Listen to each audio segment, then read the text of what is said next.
మీలో ఎంతమంది ఇలా చేస్తారండి? నేనైతే ఎక్కువగా పని చేసేటప్పుడు అయితే ఇట్లా సాంగ్స్ అయితే వేసేసుకుంటాను. నా ఫేవరెట్ సాంగ్స్ వచ్చేసి ఇష్క్ అండి. చాలా ఇష్టం ఈ సినిమా, అలానే సాంగ్స్ కూడా. పొద్దున్న 6:30కి లేస్తే చాలండి, పిల్లలకైతే టిఫిన్ అయితే పెట్టేసి వాళ్ళకైతే పంపించేస్తాం కదా. వాళ్ళ వెళ్ళిపోయాక మనకుంటుంది చూడండి ఎంత పని అంటే, కిచెన్ కి రావాలన్నా కూడా అంత భయం వేసేస్తుంది, హాల్ కి వెళ్ళాలన్నా కూడా భయం వేస్తుంది, బెడ్రూమ్ కి రావాలన్నా అంత భయం వేస్తుంది. ఇదంతా చూసి కిందకి పారిపోదాం అంటే కనుక ఈ పనులన్నీ ఎవరు చేస్తారని ఇంకా భయం వేసేస్తుంది. ఈ చలికాలంలో పొద్దున లేవడంతో పాటు అలానే ఇంకా గిన్నెలు తోమాలంటే ఎంత చల్లగా ఉంటాయి కదా నీళ్ళు. నాకు ఒక బ్యాడ్ హ్యాబిట్ అయితే లేదండి, అది ఉంటే కనుక అసలు పనే అవ్వదు. అదేంటో తెలుసా, తెల్లవారు పిల్లలు స్కూల్కి వెళ్ళిన తర్వాత నేనైతే ఫోన్ అనేది అస్సలు పట్టుకోనండి. 10-10:30 తర్వాతనే మొబైల్ పట్టుకుంటాను. మొబైల్ పట్టుకున్నాం అనుకోండి అసలు ఇంట్లో పని కూడా అవ్వదన్నమాట. ఆ మొబైల్ అనేది అస్సలు పట్టుకోను.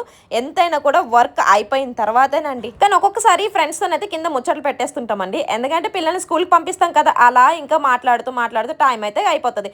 ఈ మధ్యన అయితే మా ఫ్రెండ్ లేదు కాబట్టి అసలు కిందనే నేను ఉండను. కానీ ఒక్కొక్కసారి అనిపిస్తుంది అండి, ఎందుకు ఇంత పెద్దగా అయిపోయి పిల్లల్ని అయితే కనీసం వెంటనే ఇంకా పెళ్లి చేసుకోకుండా ఉంటే ఆ లైఫే బాగుంటది కదా, చిన్నప్పుడు లైఫ్ ఎంత బాగుంటది అండి. కానీ ఒక్కోసారి అనుకుంటాను మళ్ళీ చిన్నపిల్లలు అయిపోతే ఎంత బాగుంటది కదా అనేసి అనుకుంటాను. బట్ అవన్నీ కూడా కలలోనే. సర్లే నువ్వు ఒకదాని ఇంట్లో పని చేస్తావు అనేసి బిల్డప్ ఇస్తున్నావు అనేసి అనుకోగలరు, కాదండి ఇక్కడ అందరు లైఫ్ కూడా చూపిస్తున్నాను. ఇలానే ఉంటది ప్రతి ఒక్క లేడీస్ ది. కిచెన్ లో అయితే డైలీ ఇంకా వాటర్ వేసేసి ఇట్లా నేనైతే మాఫ్ అయితే తీసేస్తానండి. అలానే ఇంకా ఇల్లంతా కూడా రోజు మాపు కొడతానంటే కనుక ఒక రోజు వదిలేసి ఒక రోజు అయితే కొడుతుంటాను. నాకు ఎప్పుడైతే గలీజ్ కనిపిస్తుందో అప్పుడు వెంటనే ఇంకా వాటర్ అయితే వేసేస్తాను. ఎలాంటి పని అయినా చేసేస్తాను, కానీ ఒంగోని చేయాలంటే కనుక నాకు బ్యాక్ పెయిన్ అండి. ఇంకా ఈ బ్రష్ తో అయితే ఈజీగా నేనైతే క్లీన్ చేసుకుంటున్నాను. ఒక సైడ్ మాఫ్ అలానే ఒకసారి బ్రష్ అయితే వస్తుంది అనమాట. సో ఇది లేడీస్ కి అందరికి యూజ్ అవుతుంది. ఇది నా పర్సనల్ రివ్యూ అండి, మీకు కూడా కావాలనుకుంటే స్క్రీన్ మీద ట్యాగ్ చేశానండి. జస్ట్ 130 రూపీస్ అయితే వచ్చేస్తుంది. ఇంకా పని ఎంత అయిపోయిన తర్వాత కాసేపు కూర్చొని ఇంకా ఎడిటింగ్ అయితే చేసుకుంటాం. ఎంత ప్రశాంతంగా ఉంటది కదండి, ఇల్లంతా క్లీన్ చేసుకుని అలా చక్కగా కూర్చుంటే కనుక మనసు అంతా ప్రశాంతంగా ఉంటుంది. సో వీడియో నచ్చితే ఒక లైక్ అయితే ఇచ్చేసేయండి.